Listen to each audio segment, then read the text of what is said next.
Assalamualaikum warahmatullahi wabarakatuh. Perkenalkan, nama saya Bariana Widitya Astuti.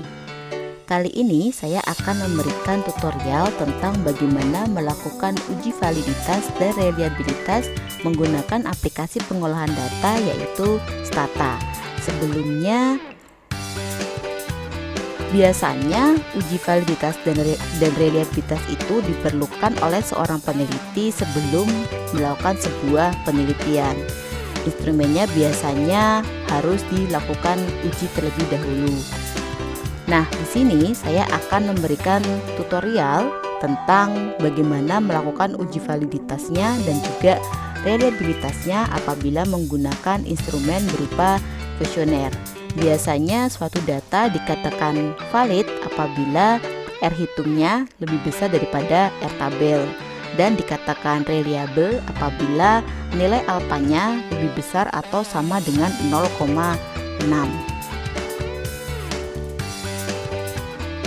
Untuk melakukan pengolahan atau uji validitas dan reliabilitas menggunakan Stata, di sini saya menggunakan Stata versi 14.0. Sebelumnya kita harus melakukan entry data terlebih dahulu, bisa dengan melakukan dengan file, kita pilih file, kemudian kita lakukan import, atau kita langsung tuliskan atau kopikan datanya ke dalam data editor. Untuk Stata, saya lebih suka dengan cara mengcopy langsung melalui Excel-nya. Kita kopikan semua. Kemudian kita masukkan ke sini.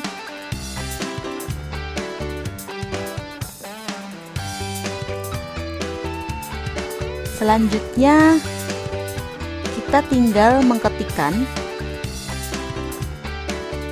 alfa, spasi, kemudian kita tuliskan semua pertanyaannya ini. P ini maksudnya adalah pertanyaan. Kita masukkan semua pertanyaannya ini dari P1 sampai dengan P12. Kita masukkan semuanya.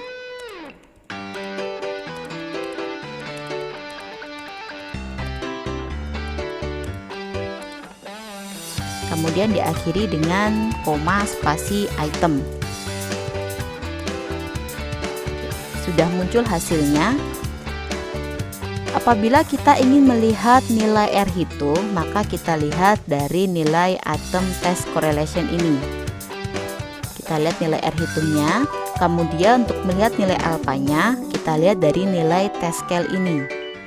Ingat, tadi sebelumnya sudah saya sampaikan, apabila nilai dikatakan valid kalau nilai R hitungnya lebih besar daripada nilai R tabel. Nah, untuk itu kita perlu tahu dulu berapa nilai R tabel dari kuesioner ini, dari pertanyaan kita ini. Nilai R tabel sudah ada tabel-tabelnya, bisa dicari di internet.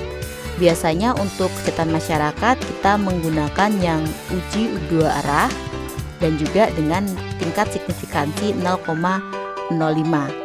Tadi jumlah data kita itu sebanyak 30, sehingga untuk penentuan nilai R tabel yaitu N dikurangi 2 atau 30 dikurangi 2 yaitu 28. Maka kita cari untuk signifikansi 0,05 dengan jumlah atau nilai DF-nya adalah 28. Maka di sini diketahui nilai R tabelnya adalah 0,3610. Nah, sekarang tadi kembali ke awal bahwa dikatakan valid apabila nilai R hitungnya lebih besar dari nilai R tabel.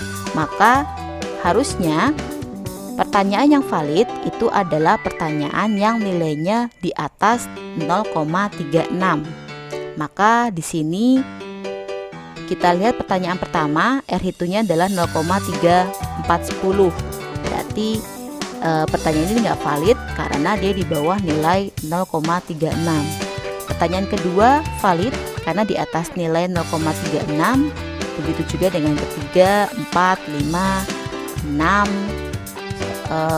Maaf, untuk pertanyaan ke-6 tidak valid karena di bawah nilainya adalah 0,35, itu di bawah 0,36. sedangkan untuk pertanyaan yang lain dia dikatakan valid. Kemudian kalau kita lihat di test scale-nya untuk melihat reliable-nya, ini sudah di atas 0,6 karena syarat dari uji reliable adalah nilai alfanya di atas 0,6, maka ini sudah memenuhi syarat. Tapi perlu diingat, apabila variabel itu tidak valid, maka variabel tersebut juga tidak reliable. Jadi pertanyaan nomor 1 dan juga pertanyaan nomor 6 ini tetap tidak valid walaupun alfanya sudah lebih dari 0,6. Baik, demikian video tutorial kali ini. Sampai jumpa di video uji validitas dan reliabilitas menggunakan SPSS di video berikutnya. Terima kasih. Assalamualaikum warahmatullahi wabarakatuh.